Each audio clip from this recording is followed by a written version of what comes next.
يا ترى كيف التعامل مع الإخوة المقيمين؟ يا ترى كيف التعامل مع رواتبهم؟ يا ترى كيف التعامل مع شخصياتهم؟ يا ترى كيف يذل العامل إذلالا لا يعلم أمره إلا الله؟ يا ترى ماذا نحن قدمنا لهم وماذا يا ترى قدموا لنا؟ هؤلاء الذين شقوا الطرق وبنوا العمائر وشقوا الأبواب وعملوا كثيرا من الأشياء، أما لهم والله حق علينا؟ أما لهم والله ما ينبغي الوفاء لهم؟ ونحن ما نرى اليوم من كثرة الشكاية. أقدم هذه الخطبة رسالة لنفسي ولكل من تصل إليه ولكل من تنقل إليه. دموع المقيمين من يكفكفها؟ دموع المقيمين من يكفكفها؟ إنني أجزم أن هناك ظلم يفعل، وإذا أردتم أن تعرفون الظلم فاذهبوا يوم الدوام وانظروا أعداد الذين يقفون عند مكاتب العمل، وانظروا أعداد الذين يقفون عند أبواب الجوازات، انظروا أعداد الذين يشتكون في الحقوق، واذهبوا إلى التحقيق والادعاء العام. هذه الأعداد المهولة لماذا خرجت؟ هذه الأعداد المهولة لماذا خرجت؟ هؤلاء الذين يسكنون بيننا، هؤلاء الذين يقومون بإنشاء بيوتنا، والذين يسلكون أمرنا ويحملون متاعنا ويعينوننا في شأننا، أهذا يكافأ أن يظل سنوات لا يعرف له حقا بل حقوقه مهدرة؟ إذا ذهبنا إلى تلك الأماكن ورأينا، والله ما تسمع إنسانا إلا يحكي لك.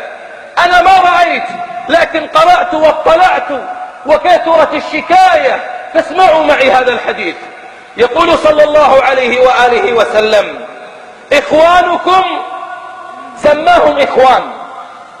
هذا المقيم، هذا الذي من أي جنسية، من عربية أو غير عربية، مهما كانت أعطتك الدنيا أن تكون أنت المسؤول عنه أو أنت صاحب التفويض، فاسمع حديث رسولك صلى الله عليه وسلم: إخوانكم، سماهم إخوان. إخوانكم خولكم، أي خدمكم أو العاملين تحت أيديكم، جعلهم الله تحت أيديكم. فمن كان أخوه تحت يده فليطعمه مما يأكل وليلبسه مما يلبس، ولا تكلفوهم ما يغلبهم، فإن كلفتموهم فأعينوهم. جعلهم الله تحت أيدينا فنهينهم؟ جعلهم الله يعملون ويخدمون؟ ربما هي تقدم لك في بيتك من الخدمة ما لا تقدمه لك زوجتك، ولا تقدمها لك بنتك، ولا يقدمها لك ولدك. إنني أجزم أن بعض العمالة تقدم من الخدمات لك أكثر مما يقدمه ولدك الذي من صلبك. لئن كنت تعطي هذا راتبا فإن ولدك يأخذ أضعاف هذا المال ولا يقدم لك شيئا.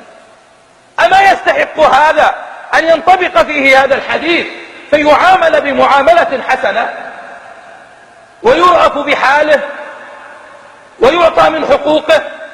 ثم تأمل: لا تكلفوهم من العمل ما يغلبهم، من العمل ما يغلبهم.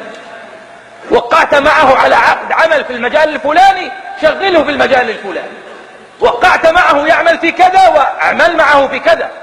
أما أن تكلفه ما لم تتفق عليه فإن هذا خلاف لأوامر الشريعة.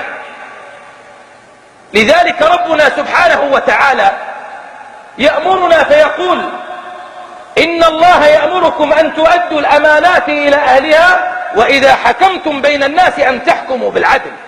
إذا خالف هذا فلك وزارات وإدارات تدافع عن حقك. أما هو أن يظلم ويأتي لعمل بسيط ويكلف بعمل شاق هو لا يستطيعه.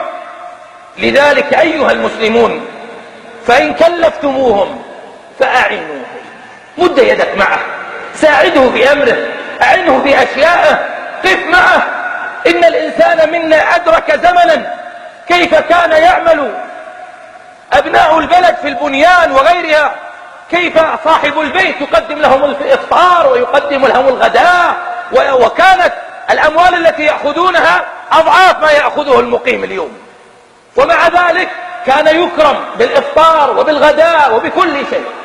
وربما اليوم يعمل العامل تحت يده، وربما لا يجد إلا الزجر والإهانة والتأنيب وغير ذلك من الأشياء. إن من أعظم البلية ما يرى من قهر الرجال. لقد علمنا صلى الله عليه وسلم أن نستعيذ من قهر الرجال. قهر الرجال يوم أن تذل، يوم أن تهان، يوم أن لا تكرم، يوم أن يقف ذلك العامل ينتظر حضرتك وجلالتك ومكانتك يوم ويومين عشان ترد عليه، يوم أن ينتظر فخامتك ورئاستك العظيمة عند مكتبك أو عند مكانك أو غير ذلك، وينتظر أن ترد عليه. لو قدم خطابا للمقام السامي لردوا عليه ببرقية. وهذا الإنسان ينتظر العامل المسكين حتى يعطى ورقة أو خطاب أو ختم أو توقيع، ينتظر الأيام ذات العدد حتى يفك أسره. من الذي جعله أسير تحت يدي أو تحت يدي؟ من الذي جعله؟ كيف نريد بركة أرزاقنا ويوجد من بيننا أناس مظلومون لم ينتصر لهم أحد ولم يدافع عن حقوقهم أحد، بل يسلب حقوقه ويهدد ويهان ويفعل به الأفاعيل. إننا نقول كما قال الله: لا تظلمون ولا تظلمون. خذ حقوقك ما أمرك الله، خذ حقوقك بالمعروف. حتى المرأة وهي المرأة إذا أرادت الطلاق قالوا لها: أعطي حقها وروحي، لا يحبسك، وهي زوجة. فكيف بعامل مسكين يجد القهر ويجد الذل ويجد الإهانة ويجد مرمرة عيشة دموع يسكبها بعض الوافدين، لا يجد من يكفكفها، لا يجد من يكفكفها، لا يجد من يكفكفها. ومن الوقفات الهامة أن النبي صلى الله عليه وآله وسلم قال فيما رواه ابن ماجة من حديث ابن عمر: أعطوا الأجير أجره قبل أن يجف عرقه. كم من عاملة سافرت إلى بلادها قيل لها: وقعي على الورقة إن أردت السفر، وباقي 7 رواتب و8 رواتب. وقعت لأنها تنتظر أولادها، وقعت لأنها مقهورة. وقع العامل مسكين على ورقة المخالصة لأنه مسكين يبغى يسافر خلاص، وهو لم يستلم رواتبه ولم يعطى حقه. من الذي أباح هذا؟ من الذي أجاز هذا؟ من الذي أجاز هذا؟ ثم أعظم مصيبة أن يوقع العامل على بياض ولا يعرف ماذا وقع عليه، لا يعرف ماذا وقع عليه، لأنه مضطر، لأنه غصب. أما لو بين له الحق وأعطي أمره فقد برئت ذمتك وذمتي وبرئت ذمة كل إنسان. لكن يوم أن يبخس الأجير، كم من عامل الآن ينتظر صاحب بقالة سوف يسافر مع الأيام؟ كم عدد الذين رحلوا من البلاد خلال الأيام الماضية؟ فكر لعل عليك ديون عند صاحب بقالة أو مغسلة أو بوفية أو مطعم أو غير ذلك ما سددته. هذا أين تجده حتى تعطيه حقه؟ هذا سوف يسافر من البلاد. هذا الكهربائي والسباك والبناي سوف يرحل من البلاد. أين تجد يوم القيامة؟ سوف يكون خصمك، سوف يكون خصمك يوم القيامة. سوف تقف أمام الله يوم القيامة ويحاسبك على الريال.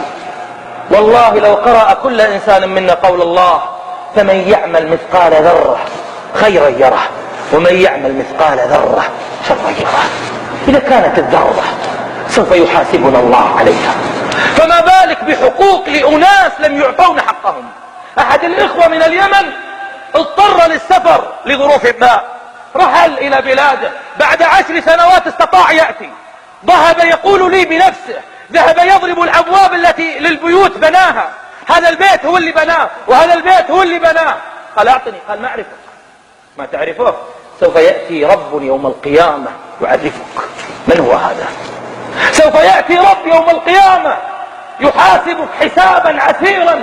اليوم ما عرفته، اليوم ما بينك وبين عقد، اليوم ما بينك وبينه ورقة.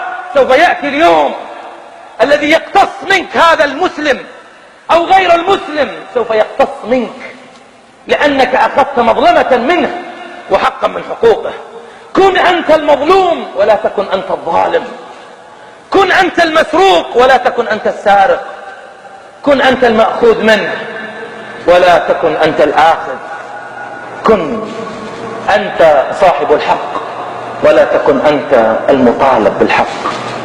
أيها المسلمون، إن إعطاء الأجراء حقهم ومستحقاتهم وتصفية أمورهم من الأمور التي دعا إليها الإسلام وحرص عليها الإسلام. فمن وفى الله له، ومن أعطى منحه الله الخير وبارك الله له ووفقه الله. ماذا تريدون؟